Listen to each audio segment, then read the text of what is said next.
The biting wind, heavy with the thread of a downpour, whipped through the alleyway, sending shivers down my spine.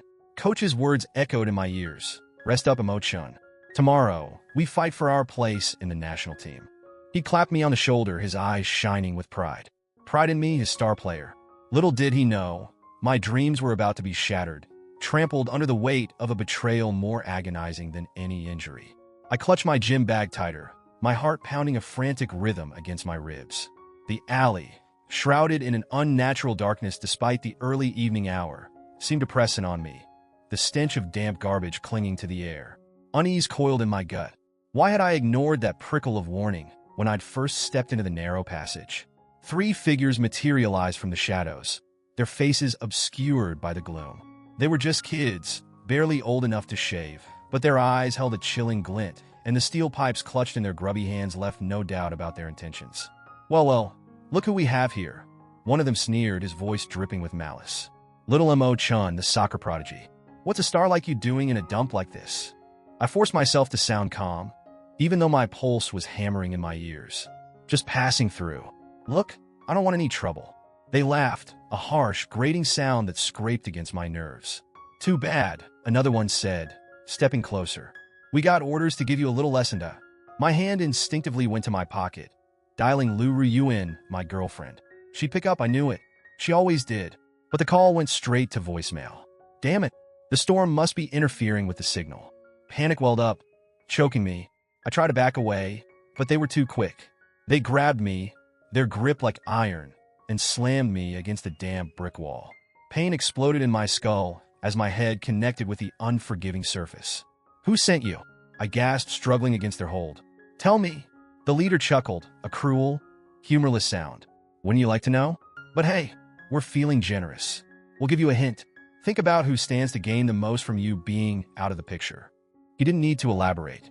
The realization hit me like a physical blow, stealing the air from my lungs.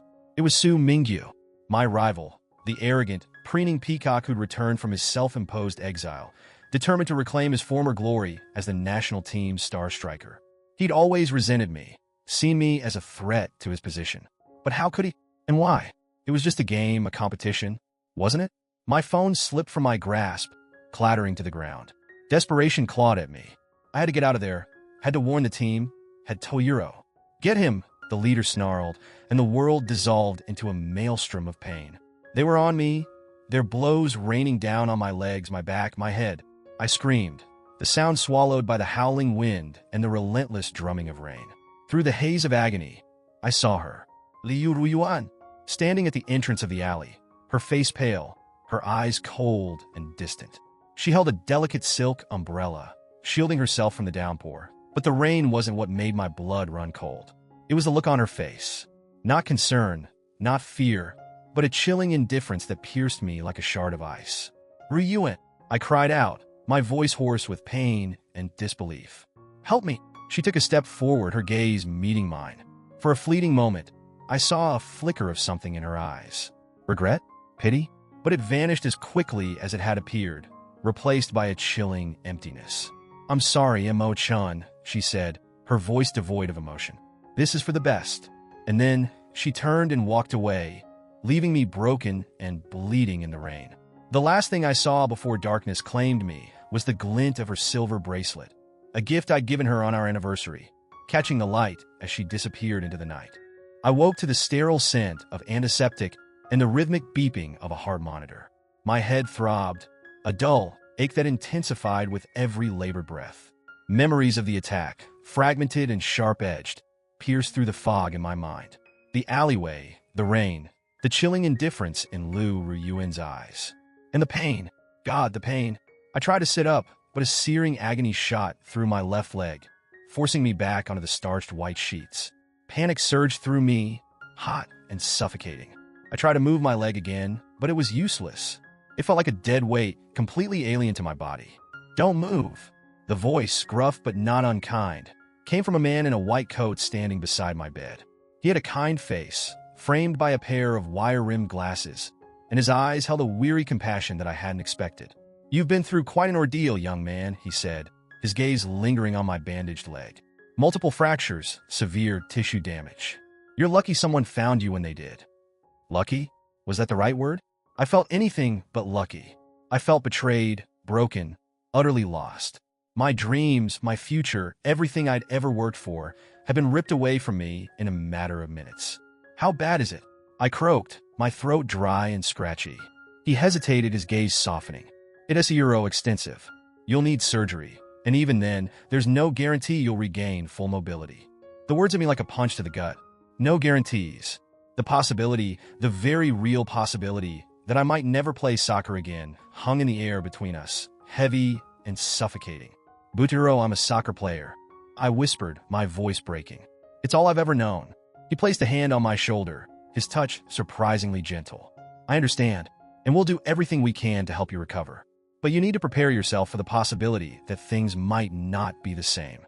I closed my eyes, shutting out the doctor's words, the sterile white walls of the hospital room, the crushing weight of reality. I wanted to scream, to rage, to lash out at the unfairness of it all. But what was the point? It wouldn't change anything. It wouldn't give me back my leg, my dreams, my future. The next few days passed in a blur of pain medication and fitful sleep. My parents rushed to the hospital, their faces etched with worry and relief. Relief that I was alive, worry for the uncertain future that lay ahead. My teammates visited, their expressions a mixture of concern and awkward sympathy. They meant well, I knew, but their words felt hollow, their presence a painful reminder of everything I'd lost. Lu Ryuan didn't come. Not at first. It was on the third day, as I lay staring out the window at the gray, rain-streaked cityscape, that she finally appeared. She looked pale and drawn, her usually vibrant eyes shadowed with guilt. Or was it remorse? I couldn't tell anymore. Emo-chun, she whispered, her voice trembling. I'm so sorry. I turned my head away, unable to look at her, unable to face the woman who'd betrayed me so completely. The woman I'd loved, trusted, built my world around. Why, Ryuan? I asked, my voice hoarse with unshed tears. Why would you do this to me?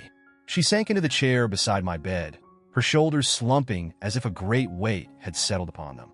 It's Su Mingyu, she said, her voice barely audible. Hero, he threatened me. He said that if I didn't help him get back on the team, he'd hurt you. I laughed, a harsh, humorless sound. Hurt me? He already did that, Ryuan, and you helped him. She reached for my hand, but I flinched away as if her touch burned.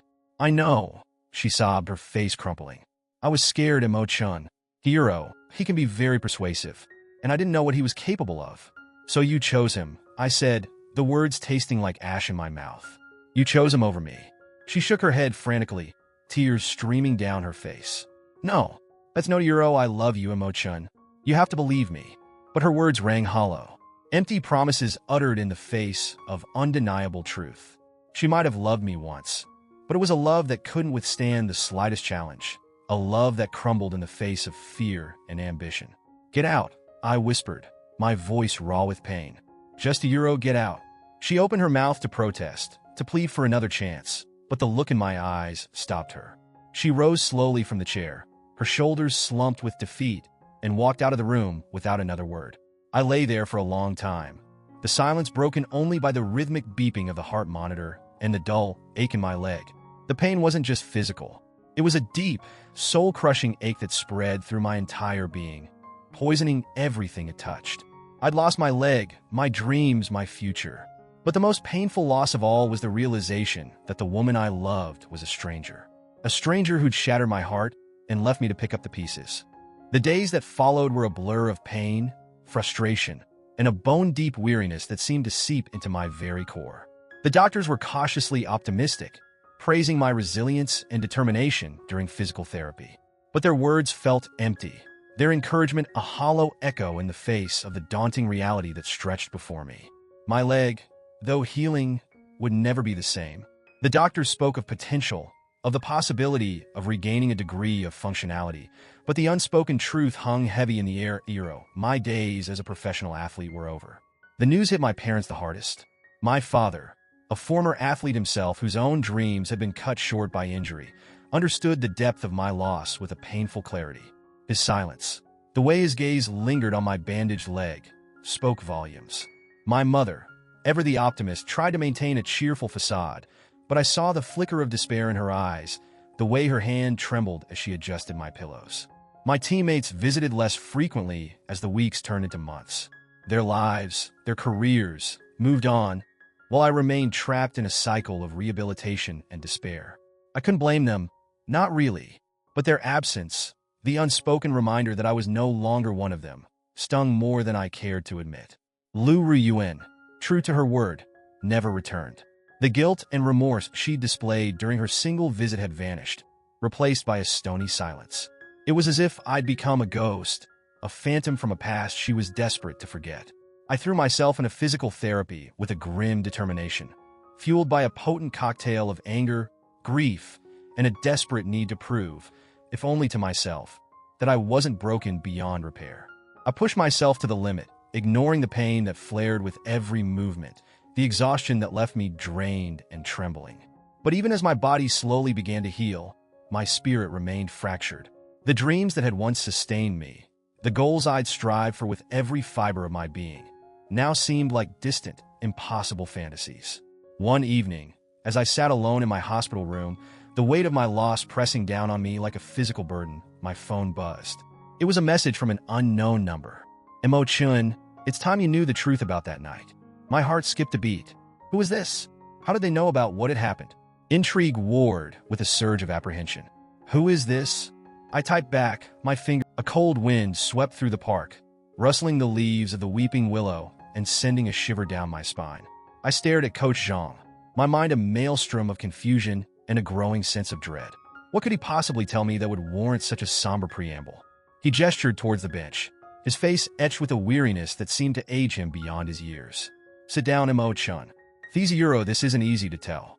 I hesitated, my leg throbbing with a dull ache that mirrored the unease twisting in my gut. But something in his eyes, a plea for understanding, compelled me to obey. I lowered myself onto the bench, my gaze fixed on the ground, unable to meet his gaze. He took a deep breath, as if steeling himself for a difficult task. Do you remember the day I discovered you, Mo Chun? He asked, his voice low and raspy. I nodded, the memory vivid despite the passage of time. I'd been just a scrawny kid then, barely a teenager, my life revolving around a battered soccer ball and the dusty field at the edge of town. Coach Zhang had been scouting for the local youth team, his eyes, sharp and discerning, missing nothing. He'd seen something in me that day, a spark, a raw talent that he'd vowed to nurture. You had a natural gift, Mo Chun, he continued, his gaze distant, as if reliving that day in his mind. Speed, agility, a tactical mind that belied your age. I knew then that you were destined for greatness. A bitter laugh escaped my lips. Greatness. Look at me now, coach. Broken, discarded, my dreams lying in shattered fragments at my feet. He seemed to read my thoughts, his expression a mixture of sorrow and regret. I pushed you hard, Mo Chun, harder than any other player. But it was because I believed in you. I saw the potential, the fire in your eyes. I knew you had what it took to reach the top. And I did reach the top, coach, I said, my voice laced with bitterness. Right on Euro. My voice cracked, the unspoken accusation hanging heavy in the air. Until Lu Riyuan, blinded by her infatuation with Su Mingyu, had orchestrated my downfall. Until Coach Zhang, my mentor, the man who'd always had my back, had stood by and let it happen. He closed his eyes, as if the pain in my voice was a physical blow. I know what you're thinking, Mo Chun, he said, his voice barely a whisper. And I don't blame you. But I need you to understand, I had no idea what was going on. Not at first. He paused, his gaze meeting mine with a desperate intensity. It started subtly. A word here, a suggestion there. Lu Riyuan. Euro, she approached me shortly after Su Mingyu returned. She spoke of his talent, his potential, how he deserved another chance to shine. He ran a hand over his face, his shoulders slumping as if the weight of his confession was crushing him. I was wary at first. I knew Su Mingyu's reputation, his arrogance, his tendency to let his ego overshadow his talent. But Lu Riyuan, she was persistent. She spoke of your close bond, how you wouldn't begrudge him a place on the team, how it would be good for both of you to have a healthy rivalry. She was lying, I said, my voice flat, devoid of emotion. The truth, cold and sharp, pierced through the fog of confusion. Lu Riyuan hadn't been acting out of concern for Su Mingyu's career. She'd been manipulating both Coach Zhang and me, playing us against each other to achieve her own twisted goals. Yes, Coach Zhang said, his voice heavy with regret. She was lying. She'd been feeding me lies for weeks, poisoning my mind against you. She made it seem like you were holding Su Mingyu back, that you were threatened by his talent. He looked away, his gaze fixed on the distant horizon, his face a mask of shame. I was a fool, Emo-chan. A blind, arrogant fool. I let my judgment be clouded by her words, by my own ambition for the team. I pushed you harder, put more pressure on you, all the while thinking I was doing it for your own good. He turned back to me, his eyes filled with a pain that mirrored my own. In Euro, then came the night of the attack. When I heard what had happened, I couldn't believe it. I refused to believe that Su Mingyu would go to such lengths. But Euro, then I saw her. Lu Ryuan. The look on her face it was as if a mask had slipped. There was no remorse, no guilt, only a cold, calculating satisfaction. He reached out, his hand hovering hesitantly in the air before he let it fall back to his side. I confronted her, Emo-chan. I demanded to know the truth. And she confessed. She told me everything. How she'd manipulated us both. How she'd convinced those thugs to target you. How she'd promised Su Mingyu a place on the team in exchange for his silence. I stared at him, my mind reeling from the revelations. It all made sense now. The whispers, the doubts, the way Lu Ryuan had subtly turned Coach Zhang against me. She'd been playing a dangerous game, and I'd been nothing but a pawn in her twisted scheme. Why, Coach? I whispered, my voice hoarse with unshed tears. Why would she do this? What did she have to gain? He closed his eyes, his face a mask of pain. Love, Emo-chan, he said, his voice heavy with sorrow. Or at least her twisted, possessive version of it. She was obsessed with Su Mingyu, blinded by her infatuation. She would have done anything to have him back, even if it meant destroying you in the process. The weight of Coach Zhang's confession hung heavy in the air between us, a suffocating blanket of betrayal and regret. The truth, as they say, was a bitter pill to swallow. To think that the two people I'd trusted most, my mentor and my lover, had been the architects of my downfall was almost more than I could bear. Why didn't you tell me, Coach? I asked, my voice barely a whisper. The question had been gnawing at me ever since he'd started his confession. Why suffer in silence, burdened by guilt and remorse, when the truth could have set us both free? He looked away, his gaze fixed on the swirling leaves caught in the park's gentle breeze. Shame and regret were etched into the lines on his face, a stark contrast to the usually vibrant man I knew. I was ashamed, Emo-chan, he admitted, his voice rough with emotion. Ashamed of how easily I'd been manipulated, how blindly I'd betrayed your trust. I convinced myself that I could fix it, that I could somehow make things right without revealing the truth. He ran a hand through his thinning hair, his shoulders slumping further. I thought that if I could get Su Mingyu back on track, help him regain his form, then maybe you could have a chance to compete against him fairly, to prove your worth once more. A humorless laugh escaped my lips. Compete? What a cruel joke. Su Mingyu had already won, hadn't he? He'd stolen my place on the team, my chance at glory, and, most importantly, the woman I loved. What was left to compete for? But it was too late, wasn't it? I said, my voice laced with bitterness. By the time you realized the truth, the damage was already done. He nodded slowly, his gaze meeting mine with a painful intensity. Yes, Emo-chan. It was too late. I failed you. Both of you. The air hung heavy with unspoken words, the weight of our shared grief, a tangible presence in the deserted park. The sun, a pale disk behind the clouds, offered little warmth, and a cold wind whipped through the trees, carrying with it the promise of rain. What about Lu Ryuan? I asked, my voice flat, devoid of emotion. What happened to her? A flicker of anger crossed Coach Zhang's face, quickly replaced by a weary resignation. She's with him, of course, living the high life, oblivious to the pain she's caused. He hesitated, then added, his voice low. I heard rumors, whispers from the team. Apparently, their relationship isn't all sunshine and roses. Seems Su Mingyu's ego hasn't diminished with time. He's still arrogant, demanding, and Lu Ryuan, well, let's just say she's learning the hard way that some men are incapable of loving anyone but themselves. A part of me, a small, vindictive part, reveled in the news. Karma, it seemed, had a way of evening the score. But the satisfaction was fleeting, quickly replaced by a hollow ache. What did it matter if Lu Ryuan was miserable? It wouldn't change anything. It wouldn't give me back my leg, my dreams, my future. What about you, Coach? I asked, my gaze meeting his with a newfound clarity. What are you going to do? He sighed a long, weary sound. I don't know, Emo-chan. I've already tendered my resignation. I can't stay on. Not after what happened. Not after what I allowed to happen. He looked away, his shoulders slumping further. I dedicated my life to this team, to nurturing young talent, to upholding the integrity of the sport. And now your own now, it's all gone, tainted by lies and betrayal. I watched him, my heart aching for the man who'd been like a second father to me. He might have made mistakes, but he was paying the price now, his dreams shattered alongside mine. Don't give up, coach, I said, my voice stronger than I'd expected. Don't let them win. Don't let their lies and betrayals tarnish everything you've worked for. He looked up, his eyes widening in surprise. But Meow, what about you? What about your future? I took a deep breath, a surge of determination coursing through me. For the first time since the attack, I felt a glimmer of hope, a flicker of the fire that had once burned so brightly within me. My future might be uncertain, coach, I said, my gaze steady, but that doesn't mean it's over. I might not be able to play soccer professionally, but that doesn't mean I can't be involved in the sport I love. I can coach, I can mentor, I can help other young athletes achieve their dreams. I looked at him, my expression resolute. And you, coach, you can help me do that. We can rebuild together. We can create a team, a legacy, that's built on honesty, integrity, and a love for the beautiful game.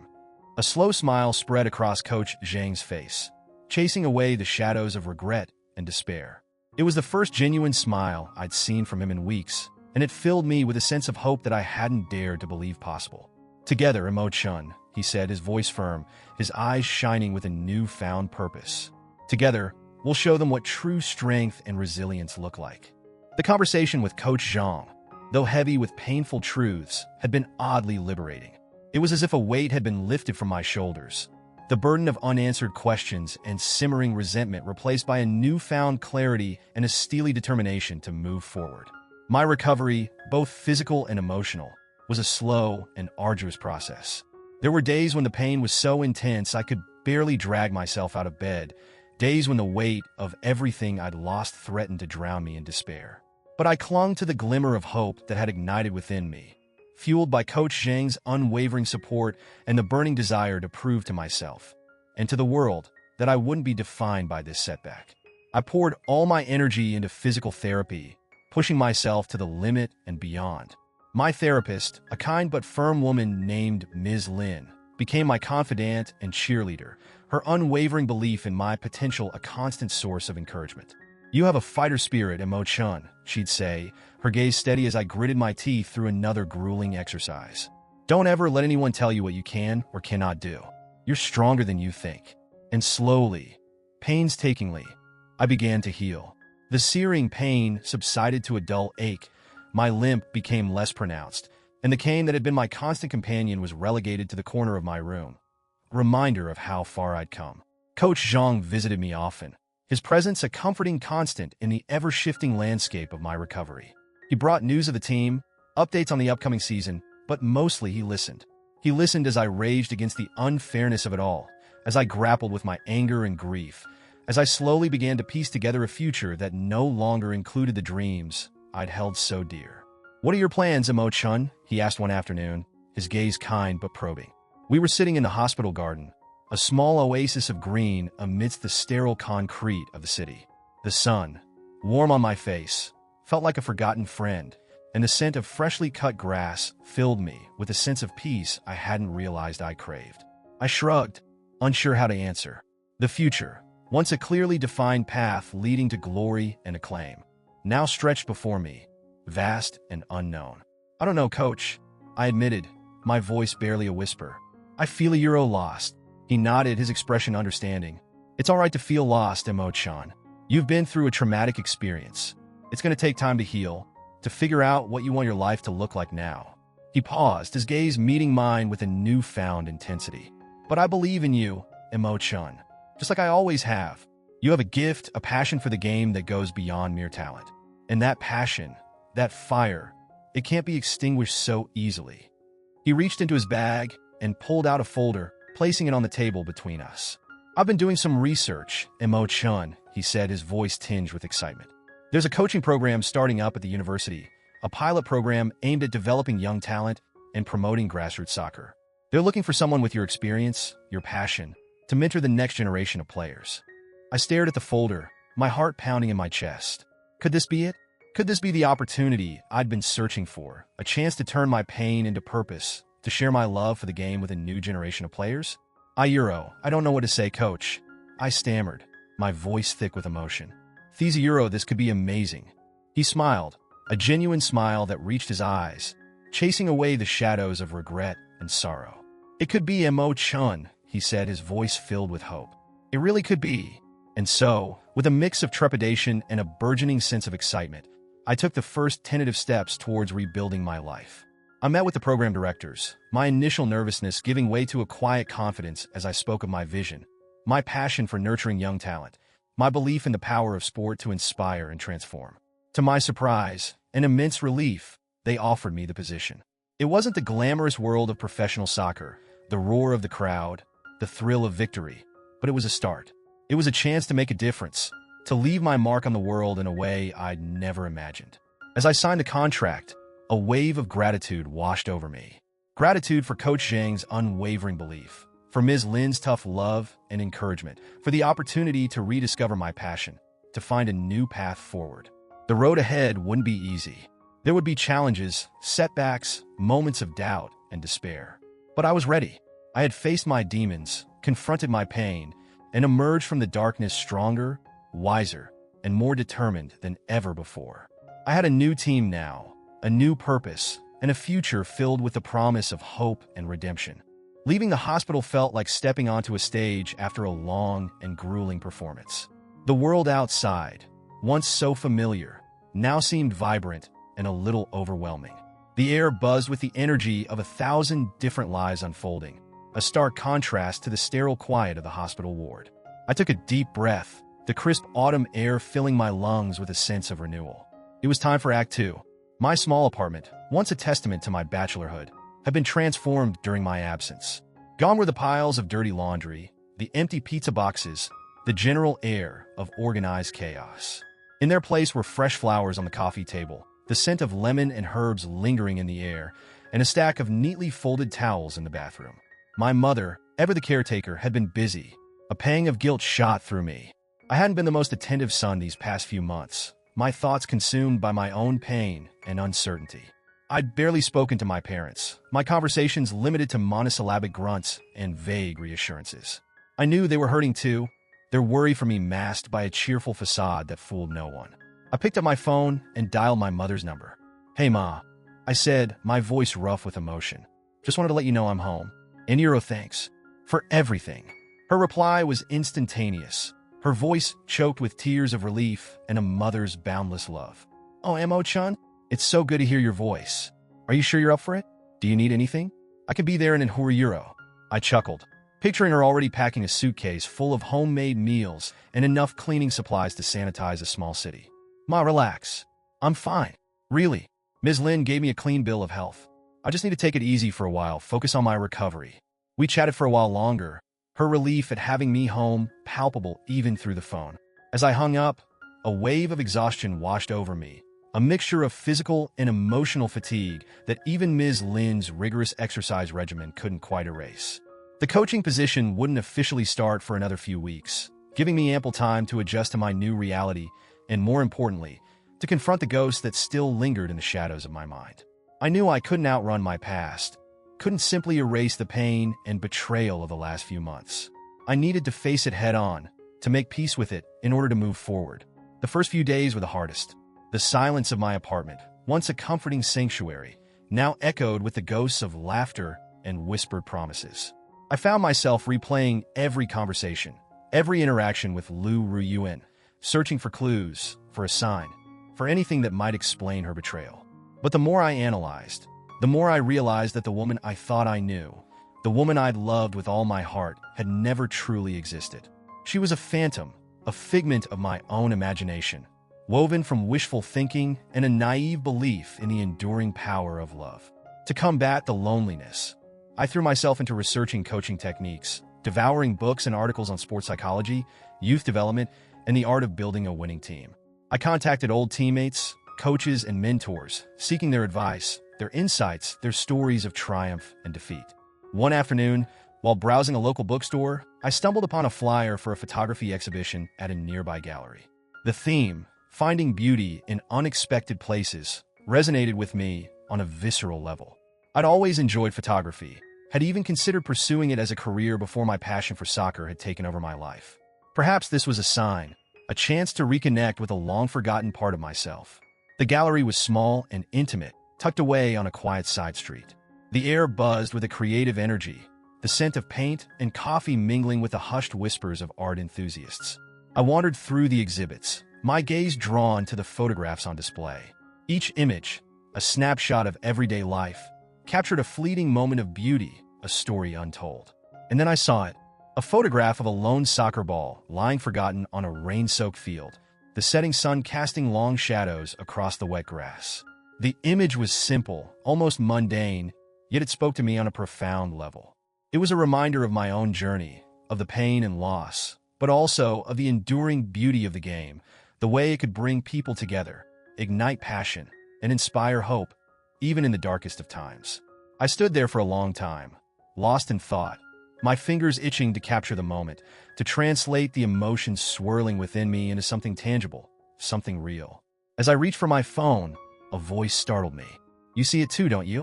I turned to find a young woman standing beside me, her gaze fixed on the photograph. She was petite, with a cloud of dark hair pulled back from her face, her eyes bright with intelligence and a hint of mischief. She wore a paint-splattered smock over her clothes, and a camera bag hung from her shoulder. "See what?" I asked, my voice a little hoarse. She smiled, a warm, genuine smile that reached her eyes. The beauty in the unexpected, the way life can knock you down, leave you feeling lost and broken. But Thina Euro, then it surprises you. It offers you a new perspective, a chance to see the world through different eyes. She paused, her gaze meeting mine with a knowing intensity.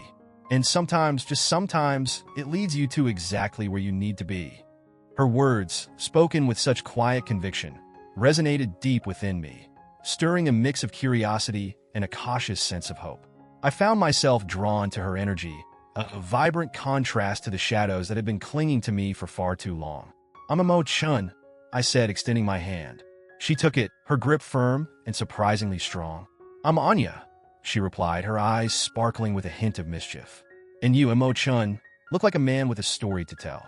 We spent the next hour talking, our initial awkwardness melting away as easily as the sugar in our cappuccinos. I told her about the accident, the betrayal, the long and arduous journey of recovery.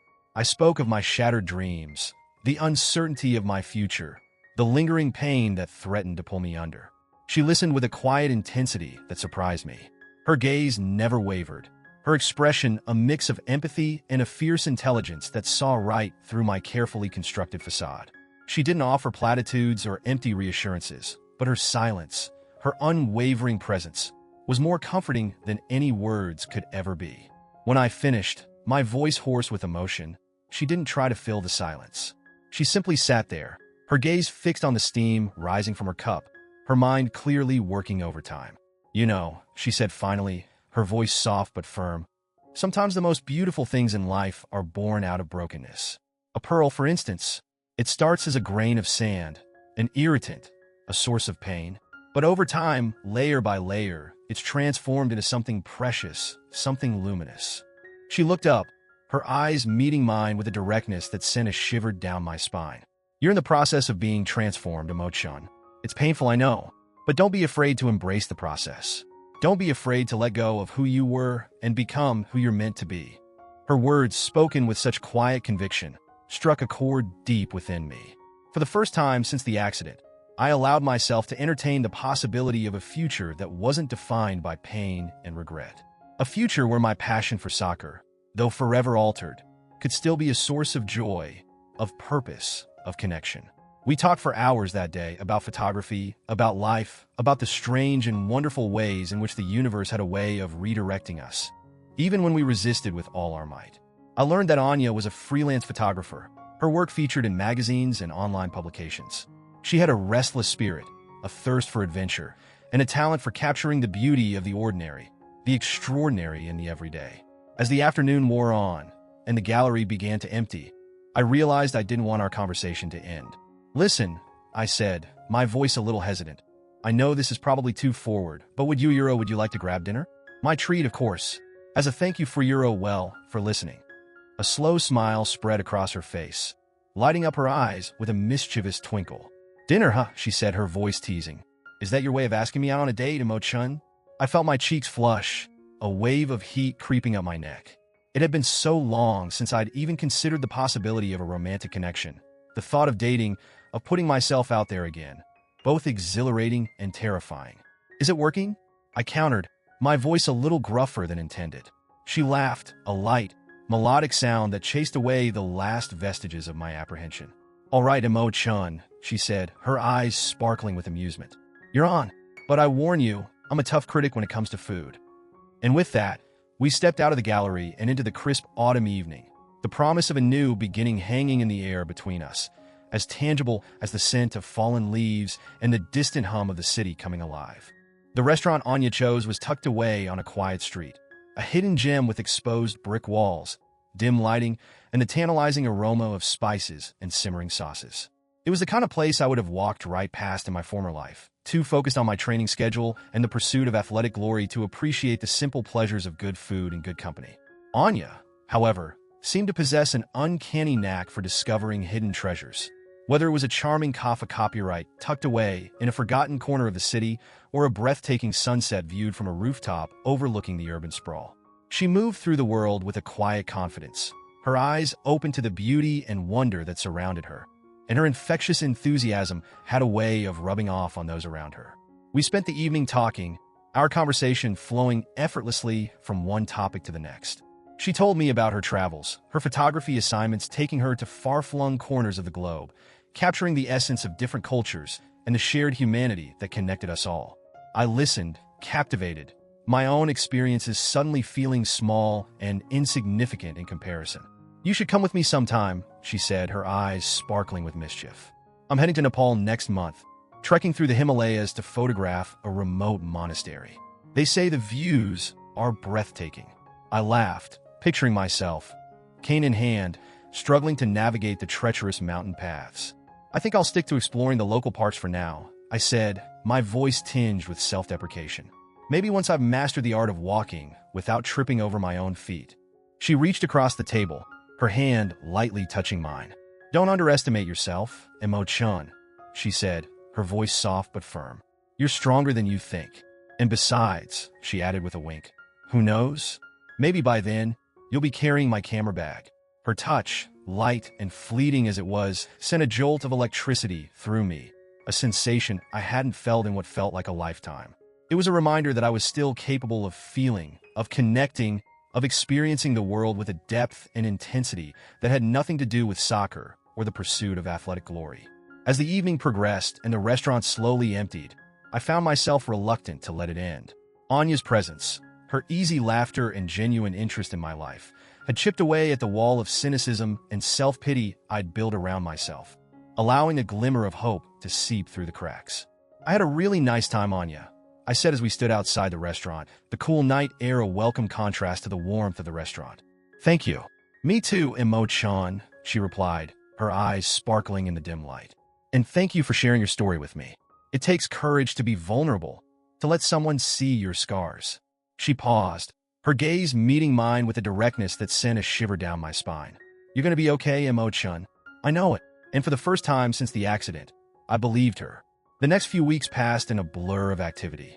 I threw myself into preparing for the coaching position, researching training techniques, designing practice drills, and reaching out to potential recruits.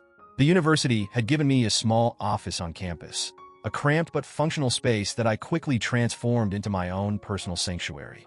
Coach Zhang, true to his word, had become my unofficial mentor, offering guidance, support, and the occasional dose of tough love. He was still struggling with the fallout from his own mistakes, the guilt and regret weighing heavily on his shoulders, but he seemed to find solace in helping me rebuild my life.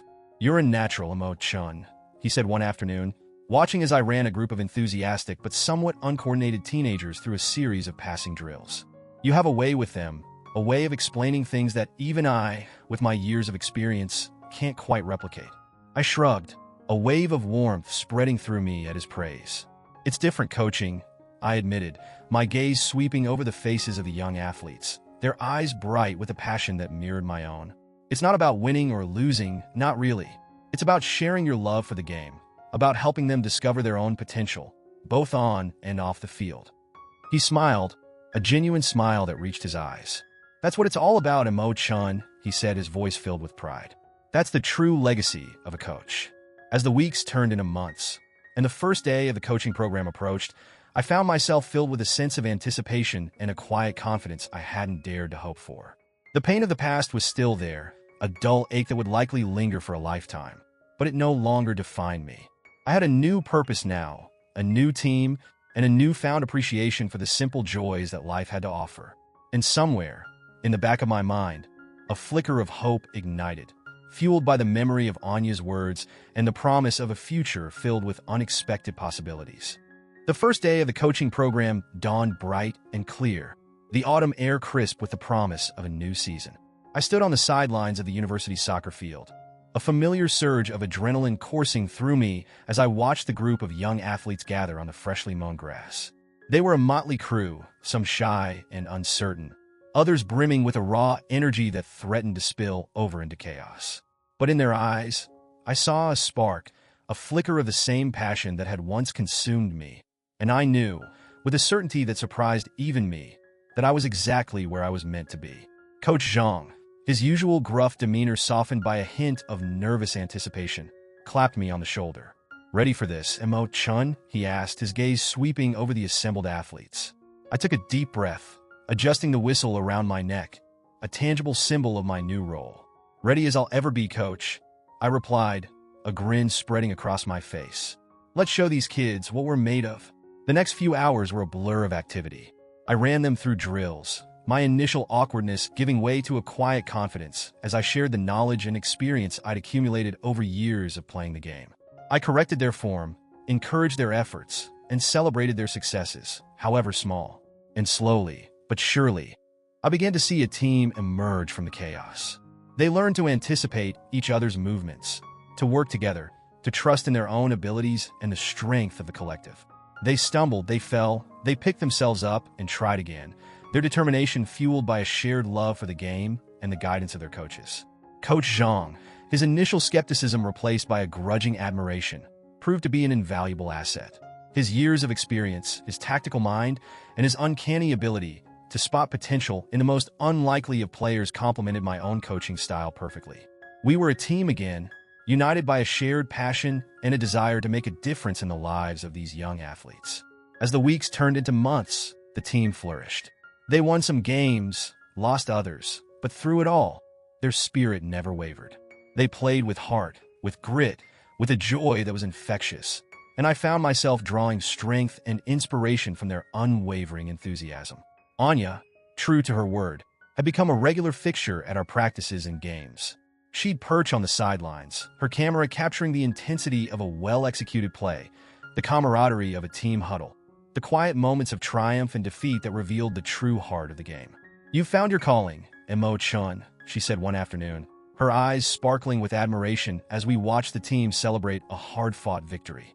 "You have a gift for this, a way of connecting with these kids that goes beyond mere coaching."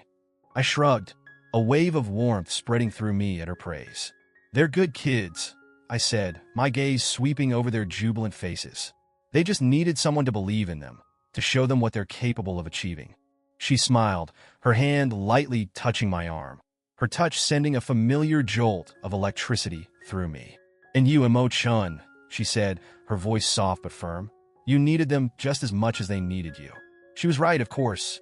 In helping them find their footing, in guiding them towards their own potential, I had rediscovered a part of myself I thought I'd lost forever. The passion, the drive, the sheer joy of the game that had once fueled my own athletic ambitions now found a new outlet, a new purpose, in nurturing the dreams of a new generation. One evening, after a particularly grueling practice, Anya invited me to join her for a photography exhibition at a downtown gallery. "It's a friend of mine," she explained, her eyes sparkling with mischief. "He's a bit of a recluse, but his work is incredible. He captures the soul of the city, the hidden beauty that most people miss."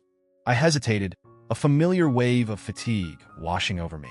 The days were long, my nights filled with lesson planning and endless hours of watching game footage.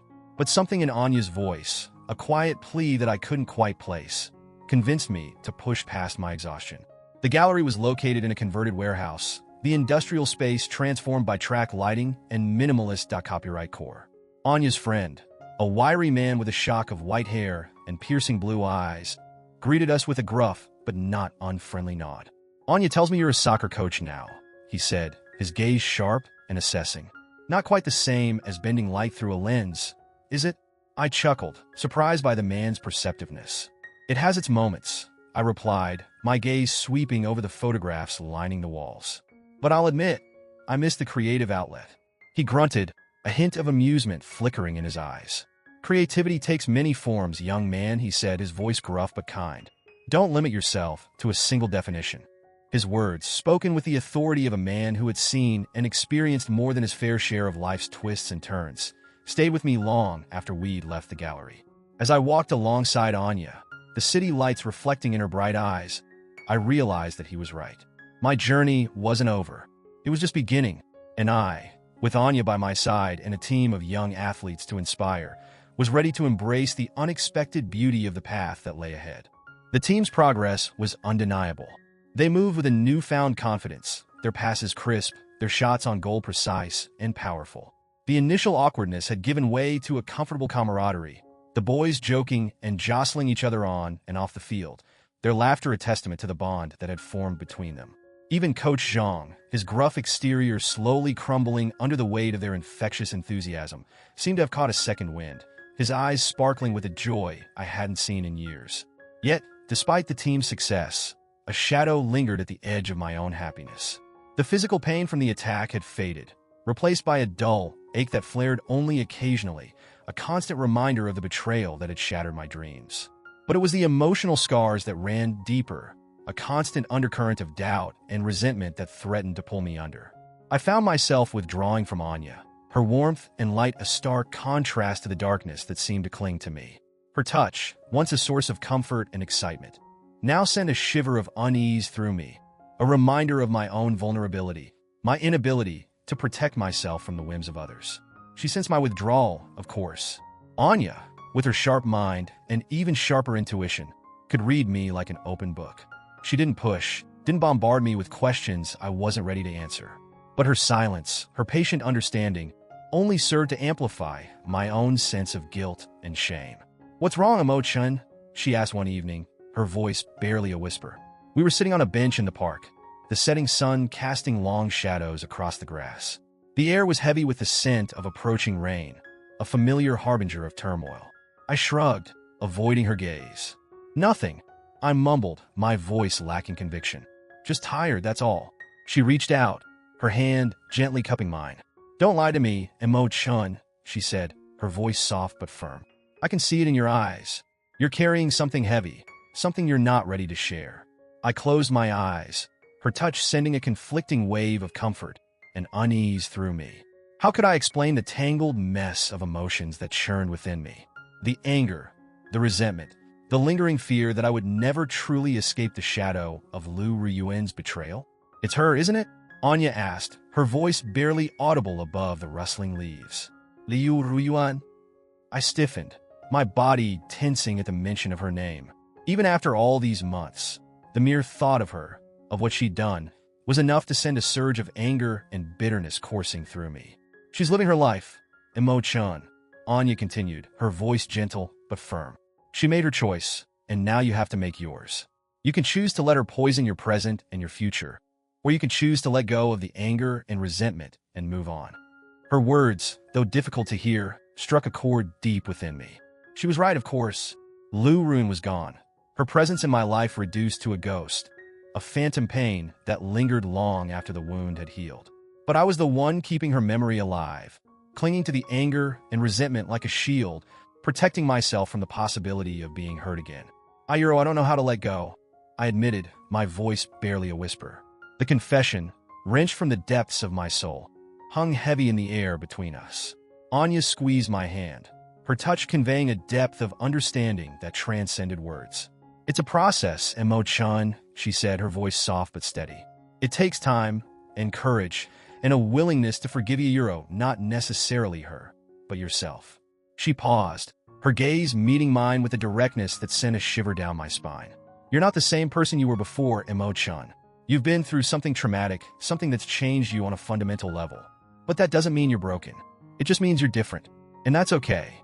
Her words, spoken with such quiet conviction, chipped away at the wall of self-pity and resentment I'd built around myself, allowing a glimmer of hope to seep through the cracks. She was right. I was different, stronger, perhaps in ways I hadn't yet realized. And I had a choice to make. I could cling to the past, letting it define me, or I could embrace the present, scars and all, and step boldly into the unknown future that awaited. Anya's words, like seeds planted in fertile ground, took root in my mind, slowly but surely shifting my perspective. I realized that I'd been so focused on what I'd lost my leg, my career, my relationship that I'd failed to see what I'd gained. I had a new purpose now, a new team, and a newfound appreciation for the fragility and preciousness of life. Most importantly, I had Anya, her unwavering belief in me, a beacon of light in the darkness. The process of letting go, of releasing the anger and resentment that had been festering within me, was gradual and often painful. There were nights when I lay awake, haunted by memories of the attack, the betrayal, the crushing realization that the woman I loved had been the architect of my downfall. But slowly, with Anya's patient support and the unwavering dedication of my team, the shadows began to recede.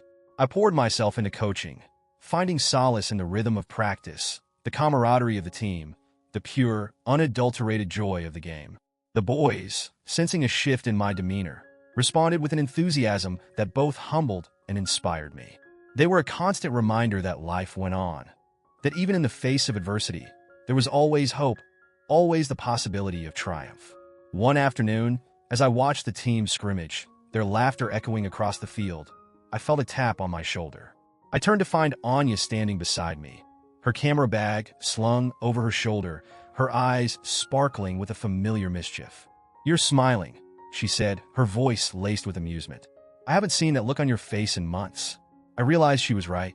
A genuine smile, one that reached my eyes and spread a warmth through my chest, had settled on my face without my conscious awareness. It felt strange, unfamiliar, yet undeniably good. "I think I'm finally starting to let go," I admitted, my voice a little rough with emotion. "It's not easy, Butihiro, it feels good." "Right." She smiled, her hand reaching out to lightly touch my arm, her touch sending a familiar jolt of electricity through me. "It does, doesn't it?" she said, her voice soft but filled with understanding. "Letting go doesn't mean forgetting, Emo-chun. It just means making space for something new, something better." Her words resonated deep within me, a confirmation of the truth I was only just beginning to grasp. The past, however painful, had shaped me, molded me into the man I was today. But it didn't have to define me. I had the power to choose my own path, to create a future filled with hope, purpose, and, dare I hope, love. As the weeks turned into months, the team continued to thrive under our guidance. They won their regional tournament, securing a place in the national championships, a feat that had seemed unimaginable just a few short months ago. The boys were ecstatic, their faces flushed with victory, their voices hoarse from cheering. Even Coach Zhang, his gruff exterior unable to conceal his pride, allowed himself a rare smile. "We did it, Emo-chun," he said, clapping me on the back, his grip firm enough to bruise. "We actually bloody did it." I laughed, a genuine laugh that bubbled up from deep within me, a sound I hadn't realized I'd missed so much. "We did it, Coach." I agreed, my gaze sweeping over the celebrating team. We did it together. The national championships were still weeks away, but the excitement was palpable.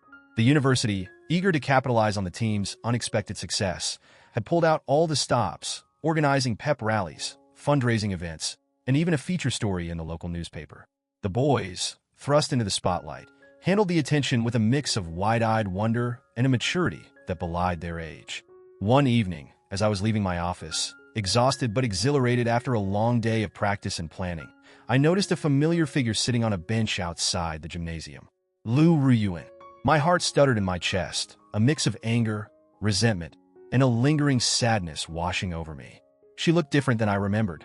Her face, once so vibrant, now seemed drawn and pale, her eyes shadowed with a weariness that spoke of sleepless nights and a troubled mind. She saw me, and a flicker of recognition, followed by a wave of shame, crossed her features. She rose to her feet, her movements hesitant, as if unsure whether to approach or flee. For a moment, we simply stared at each other, the years of history, of love and betrayal, hanging heavy in the air between us. A part of me, a small, vindictive part, wanted to turn and walk away, to leave her standing there, consumed by her own demons. But another part, a part that had been slowly healing, urged me to confront the ghost that had haunted me for far too long. The silence stretched between us, thick with unspoken words and the weight of the past. The setting sun cast long shadows across the empty courtyard, painting everything in hues of orange and purple, a stark contrast to the turmoil churning within me. Lu Ryuan took a hesitant step forward, her gaze fixed on the ground, her shoulders slumped as if carrying an invisible burden. She looked fragile, almost brittle, a far cry from the confident, vibrant woman I'd once loved. "Emo-chan," she began, her voice barely a whisper, raspy with disuse. "Can we talk?" I hesitated, torn between the urge to flee and the unexpected pull of compassion. Anya's words echoed in my mind, urging me to confront my demons, to find closure, to let go. "What is there to say, Lu Ryuan?" I asked, my voice devoid of inflection. The question hung in the air between us, a challenge, an accusation, a plea for an explanation that I knew, deep down, would never truly satisfy. She flinched as if struck, her gaze darting up to meet mine for a fleeting moment before flitting away again. The shame in her eyes, the raw vulnerability etched into the lines on her face, disarmed me.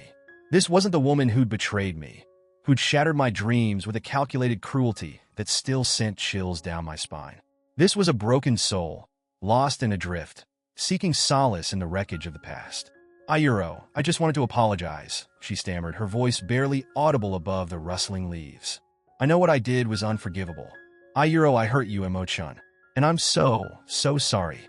The apology, long overdue and laced with a raw pain that mirrored my own, hung in the air between us. A part of me, a small, vindictive part, wanted to reject it outright, to hurl her betrayal back at her with the same force with which she'd shattered my life. But the anger, the burning resentment that had fueled me for so long, had lost its potency. All that remained was a weary sadness, a profound sense of loss for what could have been. "Why, Lu Ryuan?" I asked, my voice barely a whisper. The question that had haunted me for months, the one that had kept me awake at night, replaying every conversation, every interaction, searching for a clue, a reason, a justification for her actions. She shook her head, her shoulders slumping further. "Ayuro, I don't know," she whispered, her voice thick with unshed tears. "I was lost, so caught up in my own insecurities, my own fears, that I couldn't see what I was doing, who I was hurting." She paused, her gaze meeting mine with a pleading intensity. "Su Mijiro Yuro, he promised me the world, Emo-chan. He said that if I helped him, if I got him back on the team, he'd leave his wife, that we could be together." A bitter laugh escaped my lips, devoid of humor. "And you believed him?" I asked, my voice laced with disbelief. "After everything you knew about him? After the way he treated you before?" She winced, her gaze falling to the ground once more. "Ayuro, I wanted to believe him," she whispered, her voice barely audible. He was my first love, Emo-chan. The one who got away. I thought I could win him back, that this time it would be different." She looked up, her eyes filled with a self-loathing that mirrored my own. "I was a fool, Emo-chan, a naive, selfish fool. And I dragged you into my mess, destroyed everything we had for nothing." Her words, spoken with a raw honesty that I couldn't deny, cut through the last vestiges of my anger, leaving behind a hollow ache of sadness and regret. We had both been fools, blinded by our own desires, our own misguided beliefs in a love that had long since turned to ashes. "Where is he now?" I asked, my voice devoid of inflection. The question, though spoken softly, hung heavy in the air between us. A shadow crossed her face, a flicker of pain that spoke volumes. "Gone," she whispered, her voice barely audible. He left me, Emo-chan, just like I left you." She looked up, her eyes filled with a self-loathing that mirrored my own. "He took everything, Emo-chan. My money, my pride, my belief in love. He sighed. He said I was nothing but a pathetic, desperate has-been, just like he was." A wave of weariness washed over me, a profound sadness for the woman she'd become, for the love we'd lost, for the dreams that lay shattered at our feet. There were no winners in this story, only casualties of our own making. "I'm sorry, Lu Ryun," I said, my voice heavy with compassion. "I'm sorry for what he did to you, for what we did to each other." I paused, my gaze meeting hers with a newfound clarity. "But it's over now. The past is gone. We can't change it, but we can choose how we move forward." I turned to leave, the weight of the conversation pressing down on me like a physical burden. But before I could take a step, she reached out, her hand lightly touching my arm. "Emo-chun," she whispered, her voice thick with unshed tears. I don't expect your forgiveness, but I just wanted you to know, I'm happy for you. You deserve all the good things that life has to offer." And with that, she turned and walked away, disappearing into the gathering shadows, leaving me alone with the ghosts of our past and the faintest glimmer of hope for a brighter future. Hashtag Chapter 14, Triumph and Transformation. The encounter with Lu Ryun, though unsettling, had an oddly cathartic effect. It was as if a valve had been released, the pressure of unspoken words and lingering resentment dissipating into the night air. I didn't forgive her, not entirely, but I no longer felt the need to carry the weight of her betrayal on my shoulders. She was a ghost now, a specter from a past I was finally ready to leave behind. The team, oblivious to the turmoil that had shaken me to my core, continued their winning streak. The national championships loomed large, a tantalizing goal that had once seemed like an impossible dream. The boys, their confidence soaring with each victory, trained with a focus and intensity that belied their age. They were no longer the ragtag group of misfits I'd first met. They were a team, a force to be reckoned with, and I, their coach, their mentor, their champion, couldn't have been prouder. The media frenzy surrounding the team intensified as the championships approached. Reporters camped outside our practices, eager for a glimpse of the Cinderella team that had captured the hearts of the nation.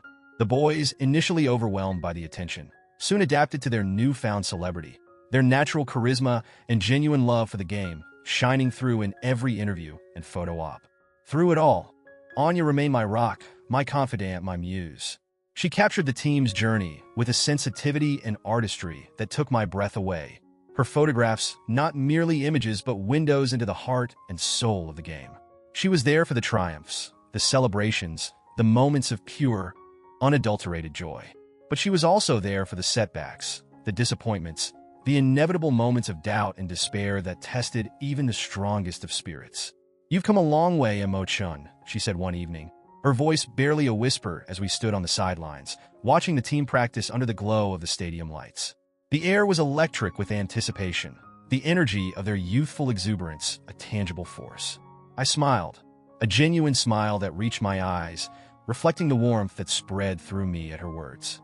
"We all have, Anya," I replied, my gaze sweeping over the team, their movements fluid and precise, their passes a symphony of skill and intuition. "We've all come a long way." She was right, of course. The journey had transformed us all, pushing us to our limits, forcing us to confront our fears and embrace the unexpected.